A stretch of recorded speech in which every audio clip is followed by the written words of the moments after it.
Hunter, honeys, and gatherer guys, strap on your crampons, bid the old continent farewell, and, my mammoth isn't the only thing that's woolly. Oh.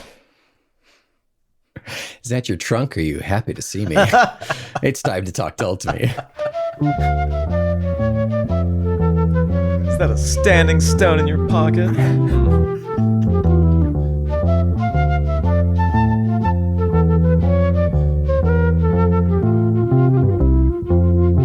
Welcome back to the podcast, Nick McGill. Hello, it's good to see you. Hello, Omen Sade. Glad to be here. Glad you are here. Together, we are the Feckless Moans. And this, my every journey begins with one step, is talk Tull to me. A Pleistocene plunge into the prehistories of prog rock, in which Neolithic Nick and Old Stone Omen will chip our way through each and every flinty track that fiber-collecting frontman Ian Anderson has ever fashioned from a Smilodon humorous and tooted out for all the verdant valley to hear. Through Tull and near Tull, we will follow the fishing innovations of Florian Opal, gasp at David Goodyear's Great Rift Valley, and harmonize with confirmed hominid John O'Hara. And if we can interpret the Piccolo petroglyphs, make it across the lyrical land bridge, and not get distracted by the mating practices of those naughty Neanderthals, we may just complete our goal of discussing the full and swelling catalog of work by the Allegro Antediluvian, the saber-toothed kitten tickler, the musical Mousterian, a man with skin so thick he has been mistaken for a mastodon, Ian Australopithecus Anderson. John O'Hara does not have a Wikipedia page, so really the only thing we can confirm is that he is a hominid. He's a hominid. That's it. And he's a homonym. John O'Hara. Because there are other people who have John O'Hara names. I guess, yes. I'll allow it. Checking it out, the judges say yes. Yes. Nick, this is a substantial day for us. It is a day unlike some other days. Yeah, it is. It is. Why is that, Omen? Why? Well, it's a Tuesday to begin with. Yeah, it is. It is also that. But also, it is a day which is not every day for us, a day where we actually start talking about a new album. That's right. I hesitate to say a Jethro Tull album because technically this is another Ian Anderson quote-unquote solo album, although as we are learning, no man is a rock island. That's right. That's right. Especially when the jetties and coral reefs around that rock island are the exact same jetties and coral reefs that have been on the other rock islands, yes. I guess. Yeah, we are rounding this album up to include in our Tull discussions, into the Tullography, into our work as Tullcheologists. This is the album Homo Erraticus.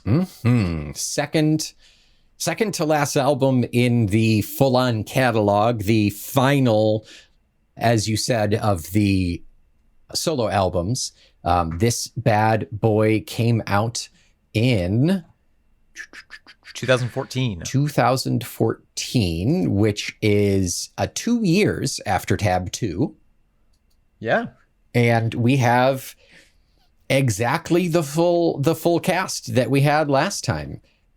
As to be expected, Ian on lead and backing vocals, flute, acoustic guitar, Florian Opale on electric guitar, John O'Hara, piano, organ, keyboards, accordion, David Goodyear on bass guitar, Scott Hammond on drums and percussion, and even Ryan O'Donnell is back with some additional vocals. Oh, he sure is. And I'm excited to talk about that section because it's really cool.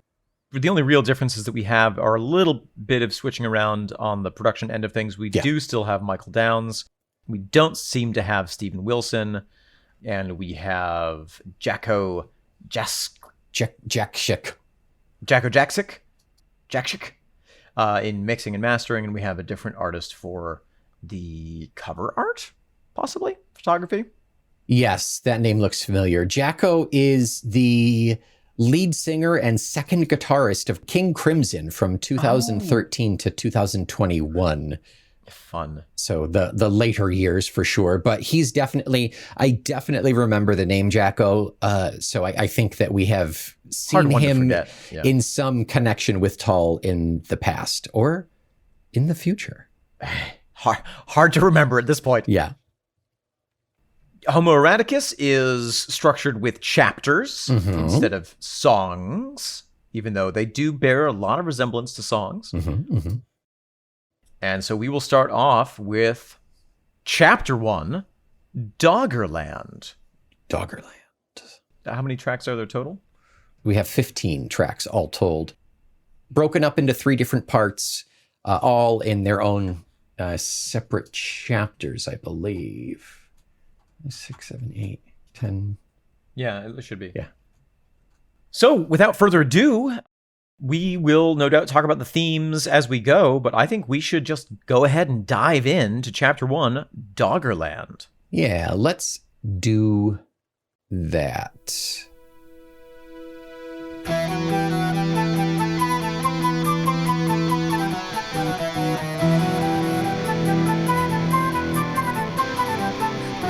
Nick McGill. Omen Thomas Sade. With zero context as to the why behind this album, the story of this album, how it came to be, the title even of the album or the song. What do you think of this track? Well, it's a hell of an opener, for sure. Yes. It's very, very solid. It's very, very heavy for Tull. But it is also very reminiscent of what we're going to hear in, I don't know, when did Rock Flute and Zelegine come out? 10 years after this? Yeah, premonition, I suppose it would be. Yeah. It kind of skips Zelegine in terms of the heaviness, but there's a lot in common here. Even though Florian's not in Rock Flute, there is a lot in common here sound-wise. We could look at Thick as a Brick 2, Homo eroticus, and Zelegine as kind of the Florian trio. Yeah. We won't. I would prefer it if we didn't. But we could. It's interesting, there was a period of time where we talked about totally skipping the Ian Anderson solo albums, and I am so glad that we didn't. Agreed, yeah. Because like an evolutionary link, they really are showing us the trajectory of where Ian has been going as an artist over the past 25 years, let's say. Yeah, it's very enlightening. Sonically, it is, absolutely. I right away noticed a big difference just comparing this sound to the sound of Thick as a Brick 2. Mm-hmm. And that is that we have lost our Steve Wilson cleanliness. Yeah. Yep. The sound of this is very, very warm, very thick, kind of like blood, salty. That's what they call Jacko. Those are the 2 most common adjectives about Jacko, is warm and thick. They call him the sanguine mixer. I ordered that on Halloween. It was delicious. Yeah, but there's a really different feel about it. It doesn't. I think that the Steve Wilson kind of obsessive cleanliness was really appropriate for Thick as a Brick. Agreed. And I'm hoping to find that the warm thick Jacko sound is going to serve the storytelling and intentions of this album well. Hey buddy. You want a warm, thick Jacko? Only $50.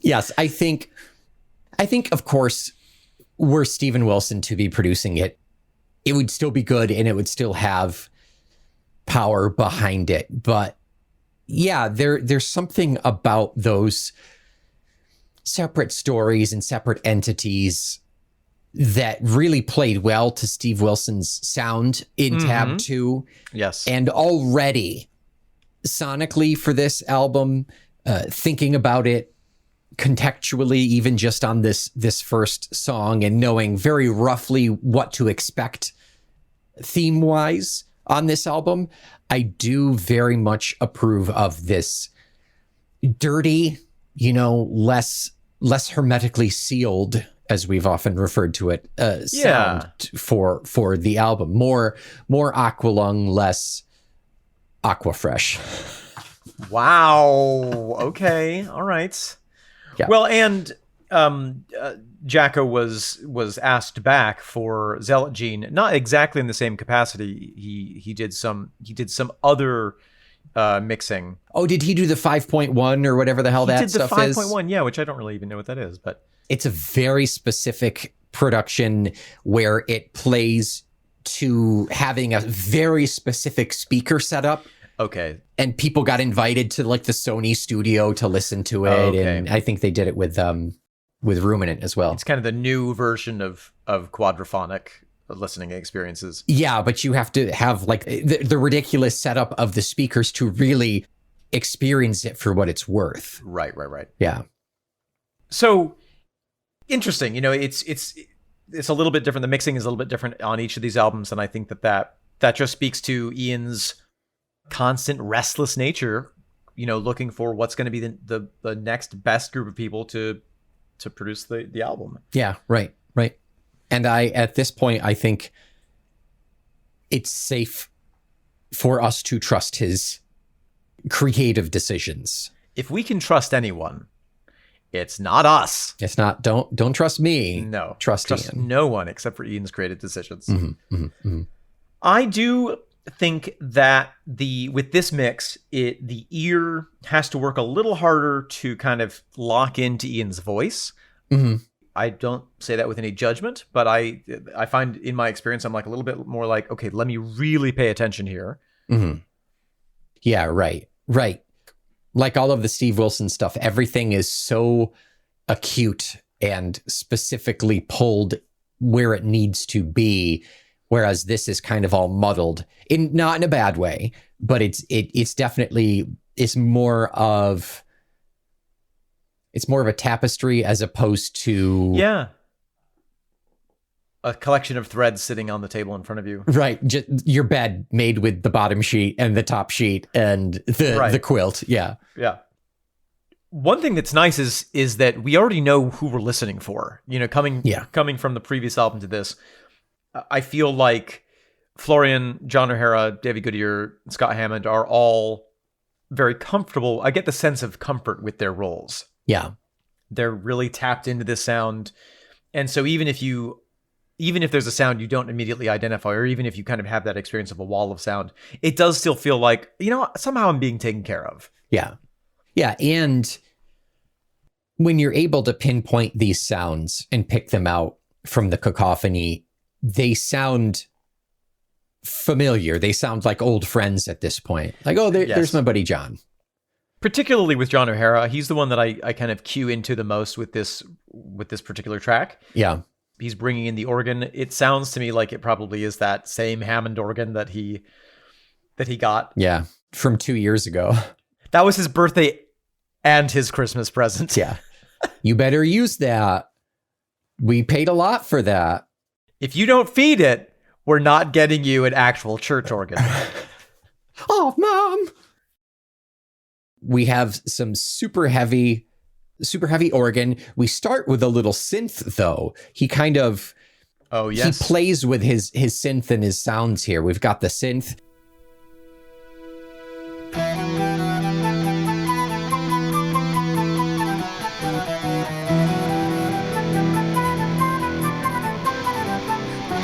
We've got the organ, definitely. All across the Doggerland, all across before the tides.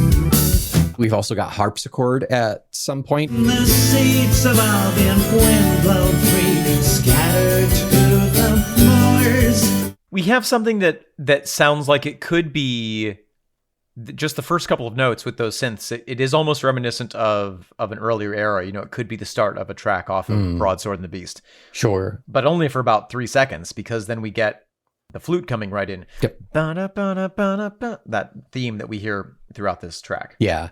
And the electric that is very much not Martin. Very much not Martin. Very, very buzzy. Mm-hmm. I do feel like this is an album on which Florian is really finding his voice. Yeah. Something occurred to me while I was on my walk the other day. My feet hurt. am I? We were talking about, we've kind of joked, just jumping forward in time to the most recent album, Curious Ruminant, with Jack Clark. And, we've kind of jokingly said like, oh yeah, the new guitarist for Jethro Tull is actually a bassist who's been rounded up to a guitarist. Yeah. And for a while I was like, it kind of baffled me. I was like, why didn't they just go out and find the best guitarist that they could find, and just get whatever? Then it occurred to me, if you pull back and look at all of the musicians who've been through Tull, Ian has a habit of saying, I will turn you into a guitarist. You're a bassist, not a painter. Yes, right. But we can't prove that Ian cut off a little piece of his hair, put it in a test tube, and grew Florian. But we can't prove that he didn't. Right. No, he sees the sculpture in the marble. Yes, exactly. They're all his Pygmalion. He brings them to life, and they play the bass for him. I will chip away from you the dirty, dirty bassist until you are pure soul. Yeah. But it's interesting. It kind of fits with that pattern of molding people into the musicians that he sees the potential in. Yeah, I'd be really curious to hear Florian that's not in Tull. Like what was Florian before he was, for lack of a better term, forced to play this sound, Or was he forced? Was he just given a very specific diet that made him of his own free will want to play like this? Yes. That feels like an argument for like eugenics or something. It sounds it feels very dangerous logic. Yeah, it seems logical, and yet all of the hairs on the back of my neck are standing up. And yet I feel very gross. But anyway, back to the song at hand. Florian does seem like he's having fun with it. He's playing a lot of guitar. He's playing a lot of notes. Yeah. Ian comes in 40 seconds in with the singing. And we've got acoustic guitar there as well. Yes, we have. Our footsteps o'er the Doggerland chase retreating ice and snow. And that's at that point, that's where he has a filter. He has a filter on his voice at that point. A filter, yeah. Yeah, not our radio filter that we heard several times in tab 2, but there is something there that muddies it a little bit more. It's a lot of reverb, and like you said, there is the acoustic guitar there as well. That also has reverb. Mm-hmm. It gives it a sense of looking back or looking through time or something. Oh, actually, I think the filter might be a little bit later, actually. The seeds of Albion, wind blown free, scattered to the moors. But there's a lot going on there between the singing, the like ethereal electric. So the acoustic is kind of working with our harmony there along with the harpsichord, but the electric itself at about 40 seconds is really kind of mysterious and ethereal. I'm not sure which instrument it is, but I like the phrase that gets repeated kind of between Ian singing, where it just goes do do do do do do do, kind of as a little counterpoint to the melody. Yeah, that's the electric. Bum, bum, bum, bum, bum, bum, bum, bum. It's sweet. Yeah. It's sweet. Yeah, it's got a weird setting on there, but it's nice. It's nice. At about 1 minute, we have something which, in retrospect, feels a little bit like an experiment, which is Ian using his falsetto in a new way.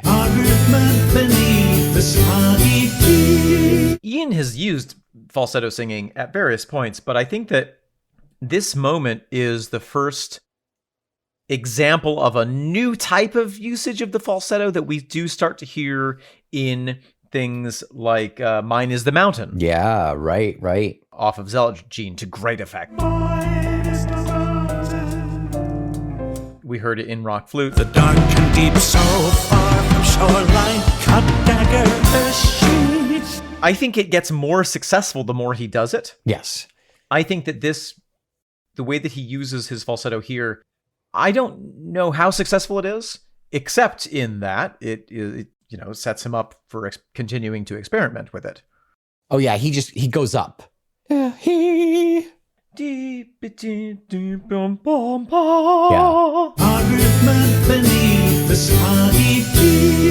It's interesting. And again, I the first time I heard it, I was like, I had a small negative reaction to it, I will admit. Like on this listen through, or the first time you ever heard it kind of thing? The first time I listened to it. Yeah. And I can't speak to when you first listened to it, but certainly listening to it now with that foreknowledge of what's to come in terms of his falsetto, it's just like we said earlier, it's that prescience of, oh, that's a sound we're going to hear more of. Yeah. At about 2 minutes and 37 seconds in, Florian does what I'm pretty sure might be his longest solo yet to date.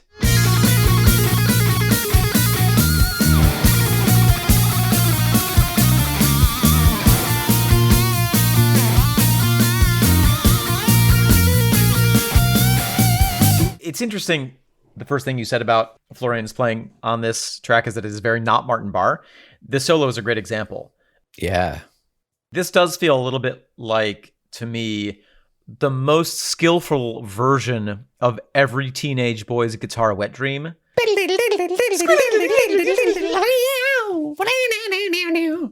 It's 16th notes, it's 32nd notes all over the place. Yeah. It's great. It's very enthusiastic. It's a rapid noodling. It's a rapid noodling. Yeah. Mamma mia, the noodles are too rapid. Rapido. Following right on the heels, we've got about 15 seconds of Florian. The organ comes in very, very... Yes. Emerson, Lake and Palmer, almost like... Yeah.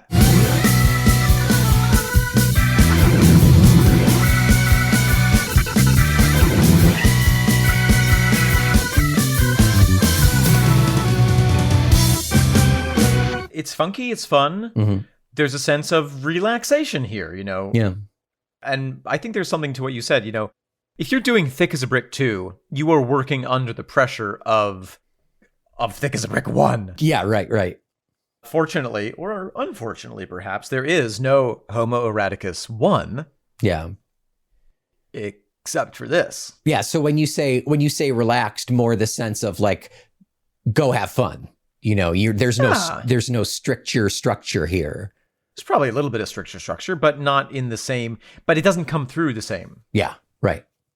And like we said, it felt appropriate that there was such attention to detail with Thick as a Brick 2. This feels a little looser in a nice way. Yeah, and I think thematically grander overall in terms of the story that is Homo Eroticus. It feels good to be looser and kind of the edges kind of blend and fade into one another. Yes. It's definitely not like this is this song and this is this song. It's not a matter of not these individual break-offs into this universe, then this universe. This is spanning a time frame and time flows unforgivingly and blends together and circles back on itself. Time goes by so slowly, and time can change so much. Mm-hmm. Hey, Mr. DJ, put a record on I Want to Dance with My Baby. I think that form follows function. And, with good artists, with great artists, sure, form follows function. And the function of Thick as a Brick 2 was to say, here is a life. We're going to follow all the possible paths it could have taken, and then they will reconverge. Right. This is more, let's take a 10,000 year look at human history, or more than that even. Let's take a 40,000 year look at human history. Yeah. And so that blending of edges is really appropriate because human history, as it turns out, like humans, pretty messy. It's messy. It never cleans up after itself. No matter how many times I ask it. Humanity's mother doesn't live here. Omen, we are halfway through. We don't have any correspondence or anything. So I figured we should just maybe talk a little bit about what Ian has said about this album. I've got some quotes here from my previous magazine researches from, it feels like probably is years ago, a while ago. Well, let's hear. What does Mr. Ian Anderson have to say about this? Mr. Anderson says, I suppose tab 2 examined all our lives. How did we get to be where we are now? Did we end up where we imagined we might have been? Or were there twists and turns and interventions of fate along the way? That was the subject there, but I decided that Gerald should come back.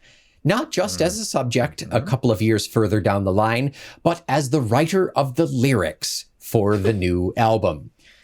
So we have a backstory about how Gerald, in his retirement years as an ex-Labour politician, which isn't a branch that we heard about, but it is what we saw on like the front cover of the St. Cleeve website. Chronicles. Yeah. Yeah, so yeah, all of this relates back to the mythical town of St. Cleeve. Yes. Center-left political party in the United Kingdom that has been described as an alliance of social democrats, democratic socialists, and trade unionists. He took up writing and discovered some wordy tome written by a countryman, Ernest T. Parrott, Parritt, who, in his rambling state of delirium following contracting malaria back in the 1920s, wrote all this stuff down. Gerald pored over it and decided it would be the basis of some suitably absurd and actually very factual lyrics.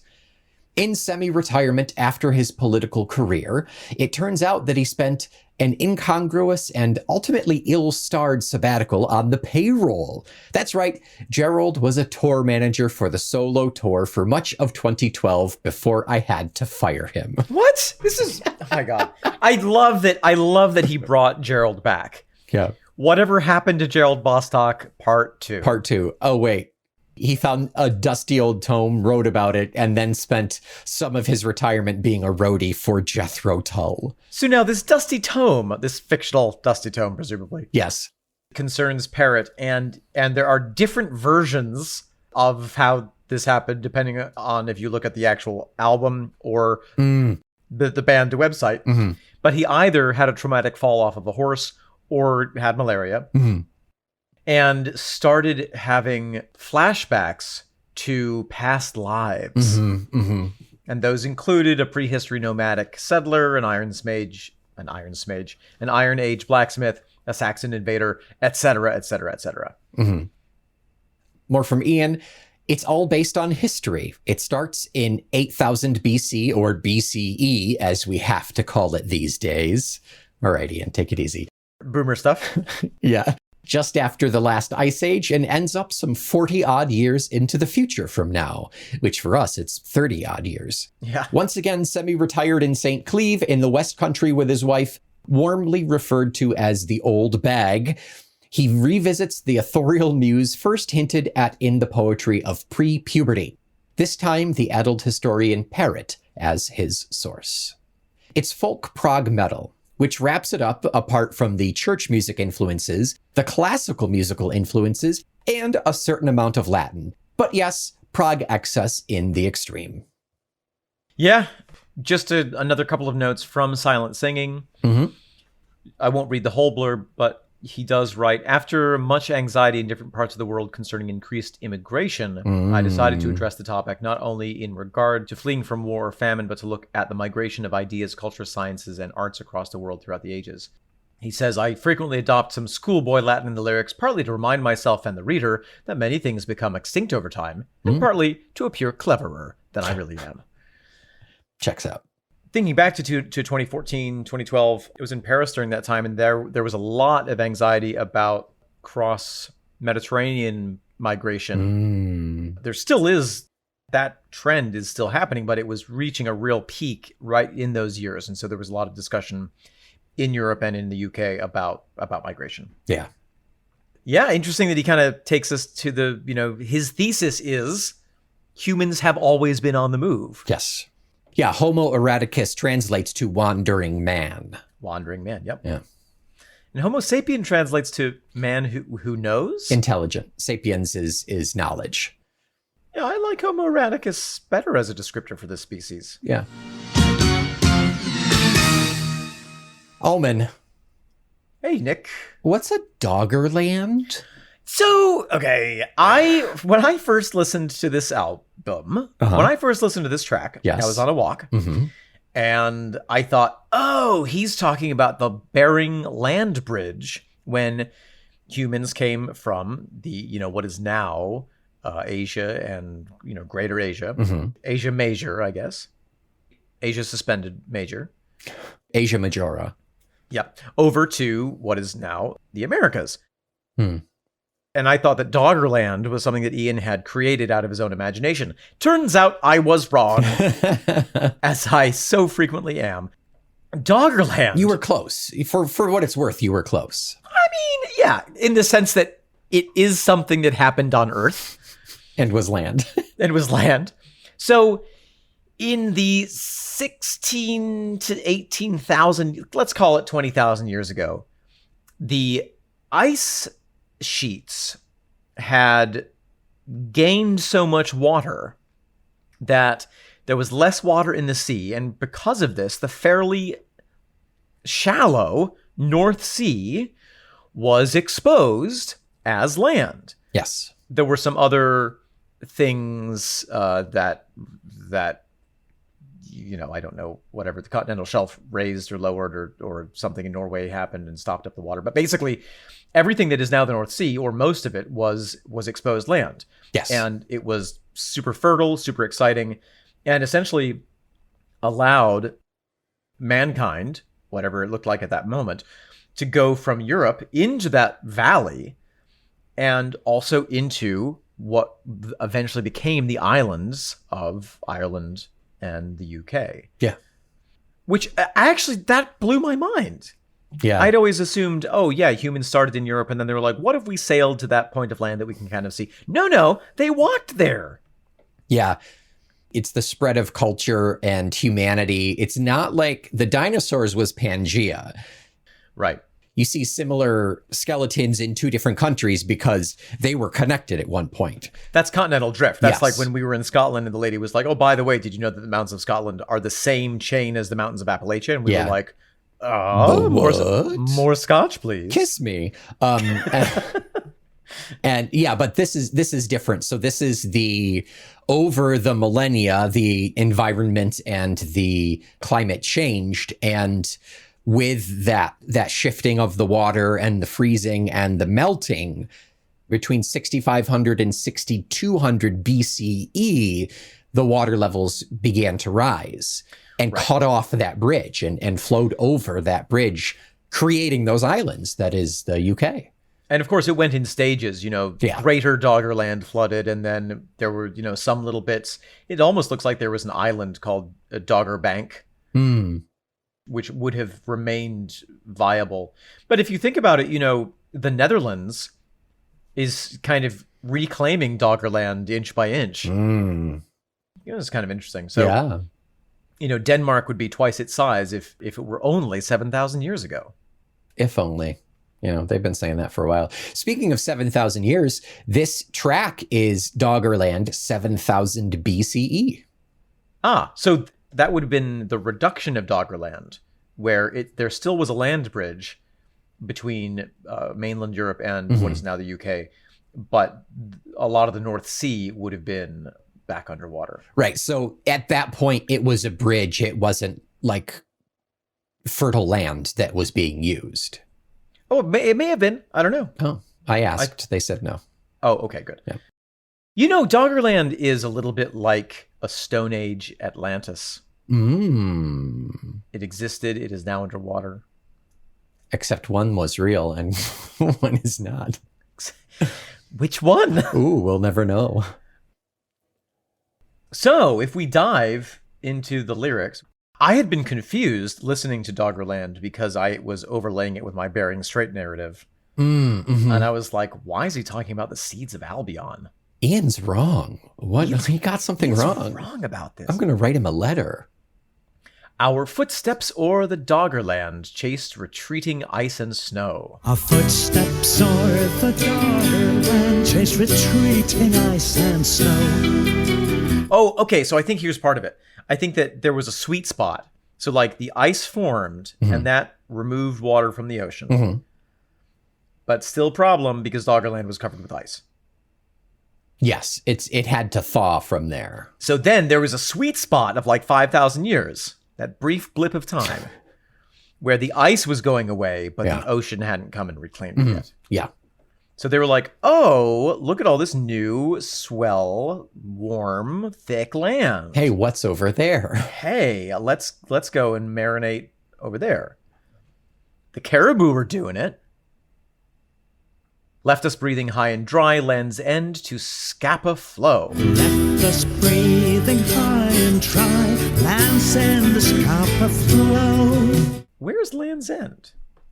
Isn't that a clothing store? It is, but it is also the point of Cornwall. Okay. And then Scapa Flow is all the way up on the tip of Scotland. Okay. So a stretch of land. A stretch of land that we now call the United Kingdom. Yes. Britain.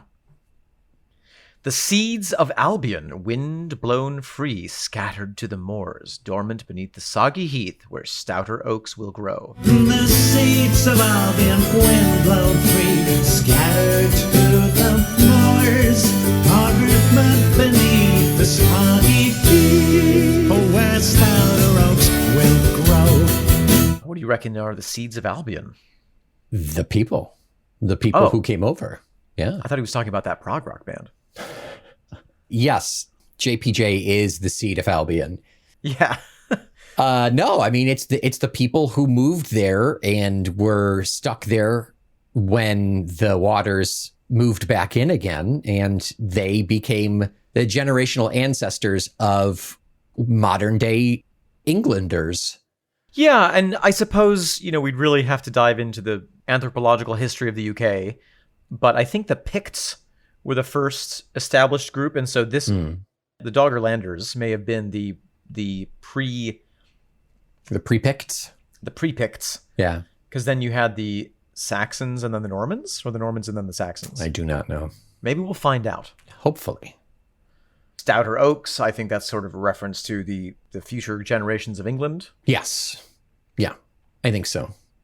All across the Doggerland, all across before the tides, across with boar and elk and wolves, take the highlands near and wide. All across the Doggerland, all across before the tides, across with boar and elk and wolves, take the highlands near and wide. A lot of human history, especially at this period, was about following. It was pre-agricultural revolution, so it was kind of like you go where the hunt is. Right. And if the hunt is moving north, you follow it. Yeah, you follow the prey, and if the elk and caribou are walking on this new land, you go with them. Yeah. Yeah. Strike with rock and flint and bone, follow trail and hoof. Strike with rock and flint and bone, follow trail and hoof. Talking about early technologies. Onward to another place, a place to raise a roof. A roof. And these 4 walls to shelter us upon this blessed plot, this earth, this realm, this England, island, alone, aloof. Aloof. Onwards to another place, a place to raise a roof.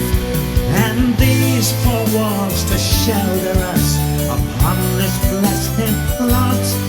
This earth, this realm, this England, island, alone, aloof. He's mixing a couple of speeches, I think, here. One of which is definitely Shakespearean, and I think the other one is Winston Churchill. Oh, okay. But various people have said England is the perfect spot to be because it is protected on 4 sides. You don't get that in geography very much. Mm-hmm. Kind of do in France because of the 2 mountain ranges that cut it off. I would say that's even safer. Have you been to France? So scary. But in terms of like being invaded, it's great to be surrounded by water. Yeah, you can see them coming from a long way away. You can't do anything about it. Yeah, you watch them as they approach with their cannons. Yeah. All across the Doggerland, all across before the tides, the more of the chorus. Just real quick about that chorus. That is, we didn't mention it before, but that is Ryan O'Donnell singing behind Ian as well. Yes, and we're going to see more of him and hear more of him. Yes. On this album. Very cool. Very fun to hear his voice in here, yeah. Yeah. We'll have to do a little profile on him at some point. Back across the Doggerland, Costa Villa Overkill. Back across the Doggerland, Costa Villa overkill. So this is now back in Europe. Mm-mm. This is like European legacy. European legacy? European legacy, yeah. It's sort of European legacy 10,000 years before. The prequel. The prequel, from the vantage point of Britain looking at Europe. Warm farmhouses in Tuscany challenge winter's will. We pensionable geriatric sun-creased wrinklies long. For this earth, this realm, this England, a burial ground to fill. Warm farmhouses in Tuscany challenge winter's will. We pensionable geriatric sun-creased wrinklies long. For this earth, this realm, this England, a burial ground to fill. Is it that those who were cut off from the UK, from Britain, and specifically the inhabitants of Italy who would become Romans, had some sort of ancestral memory of, oh yeah, remember that kind of fertile, cool green place that people went to thousands and thousands of years ago? We should go and see how they're doing. Interesting, yeah. I don't know, part of it feels like we are jumping ahead thousands of years to kind of nowadays. Yes. Of what Europe is in the very briefest of glances and 3 lines. How would we summarize Europe across from England? I think that we're not quite to modern times. I think that we're kind of in what we would consider ancient history. Okay. And I know that we'll get into some of the Roman conquest here. But it's, to me, the reference to Tuscany and then the reference to England being a burial ground to fill kind of makes me think of the way that the Romans viewed Britain. Interesting. Okay. It was sort of this forgotten land. Yeah. And then in the next verse, it does seem like we jump forward to now. Yes. Yeah, definitely in that one. Yeah, but I mean, I like the idea about the Romans, but I get the feeling with we pensionable geriatric sun-creased wrinklies long for this earth, this realm, this England, a burial ground to fill.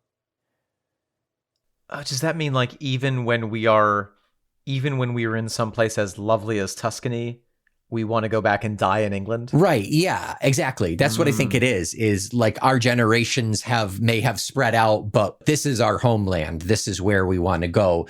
And it's sun-creased wrinklies long for this earth. It's not I'm long for this earth, meaning I'm living forever. It's the verb to long. I long for this earth, this realm, this England. I'm going to return to my homeland in this burial land. This is where my granddad was buried. This is where his granddad was buried. This is where his granddad was buried, and so on, all the way back to the Doggerland. Yeah. Yeah. Unless, of course, they were Norman or Saxon descendants. Sure. But Ian is tracing the lineage of the population of the UK all the way back to 10, 15,000 years, 17,000 years ago. Right, right. It's interesting. Regardless of what happened after that, there is still this initial delivery of seeds, to go back to that. Well, and that's probably literal in some ways. Oh, sure. I'm sure that whether intentionally or not, humanity brought plant species and probably some animal species with them. Yeah. To this island that was then cut off. So yeah, that's interesting. I know in Hawaii there's a number of chefs trying to kind of rediscover culinarily what they call the canoe crops. Ooh. And they're called the canoe crops because the first people who arrived in Hawaii did arrive by canoe. There weren't no land bridge. Yeah. And they brought with them like a discernible number, 14 or 18, however many there were, of crops. Yeah. And that was what they subsisted on, plus some of the native stuff. But that was what they subsisted off for many, many years. Very cool. At least 10 years. We can round it up to 10, probably. Yeah.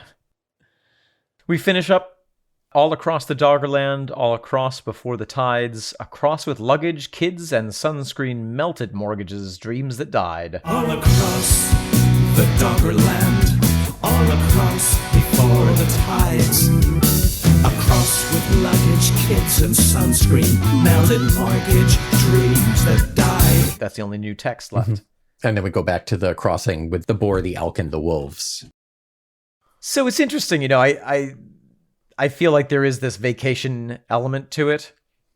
You know, is he kind of paralleling, when you go on vacation in Spain, when you go on holiday in Spain and you forgot to pack your sunscreen, and you are in a way retracing the footsteps of the oldest people, the furthest back humans in history who made that journey, but in a very different way. Yeah, I think the method and the reasoning is really important to remember here. You know, it was done for subsistence to stay alive back then, right, you know, and right, now it's you haul the snot-nosed kids who are crying on the plane, and you fly over for 2 hours, and you're a filthy tourist for a day and a half, and then you come back. Mm-hmm. Yeah, with the sunburn to prove that you've been. Right. Yeah. So overall, if we take this just as a standalone song, what'd it do? I'm not sure what answer you're looking for with what it I don't do. understand the question, and I refuse to answer it. I mean, could this... Few rock bands, I think, have songs about the appearance and disappearance of land bridges and how that's affected human populations. Yeah. But could this stand alone as a rock and roll song? Yeah.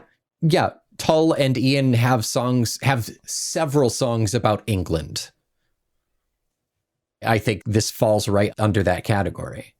It's actually, he pipped everyone to the post and created a song that has to be listed chronologically first, because no one else had the cojones to write about 20,000 years previous to now. Only Ian would dare it, and he did it. And he did dare it. He daren't. Yeah, great song. I love prehistory as much as the next person. And I would be fascinated to read more about the submarine archaeology that has been employed to prove the settlement's existence in the Doggerland, aka the North Sea. Is that a thing? They've gone searching for it? They have, and they found it. It's right over there. It's under the water. Hold your breath. More like Dogger Sea. More like Sea Doggerland. More like Sealand. Sealand. Oh my God! So Sealand is actually where Doggerland is. Is it seriously? They're Neo-Doggerlanders. Well, yeah. They brought seeds and elk. The elk did terribly. They did not like it. Yeah, actually it is. I mean, because Sealand is in that area between the UK and the Netherlands, and that is prime Doggerland. Wow. Yeah. It's all location, location, location. Yeah, but also timing. A little bit, yeah. Right place, slightly late.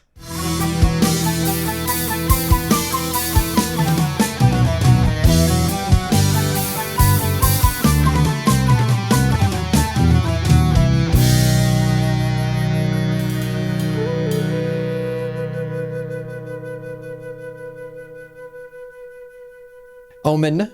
Nick. What is track 2 that we are discussing next week? Track 2, also chapter 2, is called Heavy Metals. That's right. We go from 7,000 BCE with Doggerland. We're going to jump all the way up to 750 BCE to 43 CE.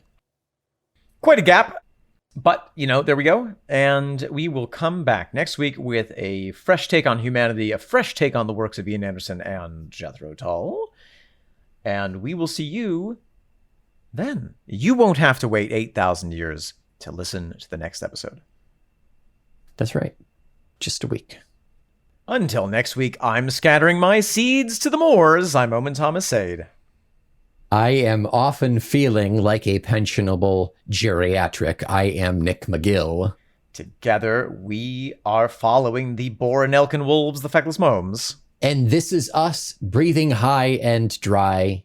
Talk Tull to me.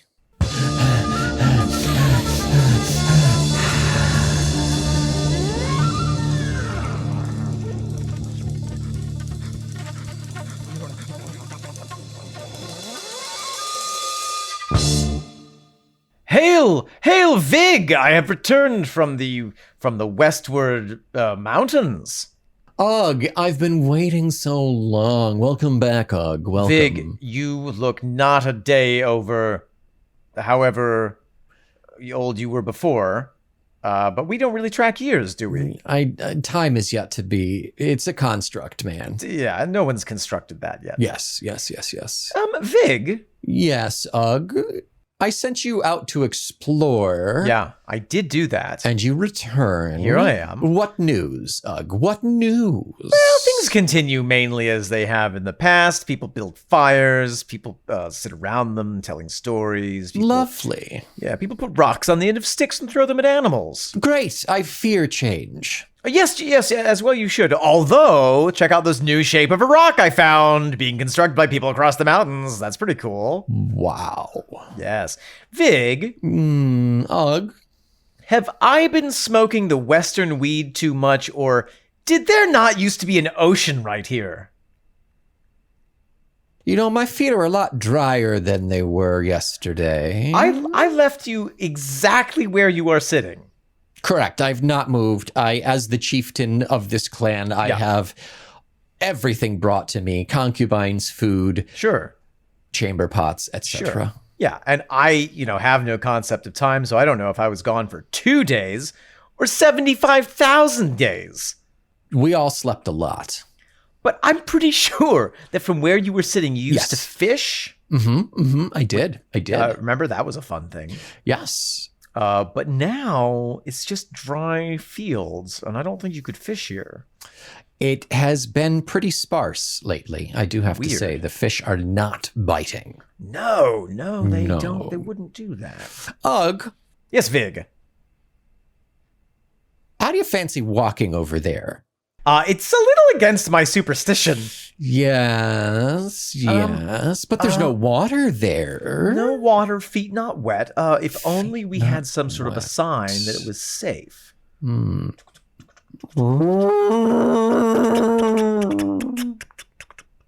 Vig. Ugh.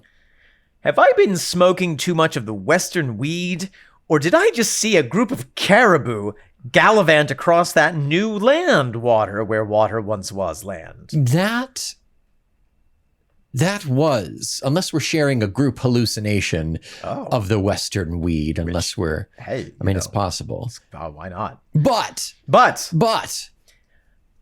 unless we have ergot poisoning, no, I think that was a group of caribou. They seemed to cross without a care, Ugh. Without a care. Without even thinking about it. Vig, my belief in superstitions is very strong. But you know what is extremely weak?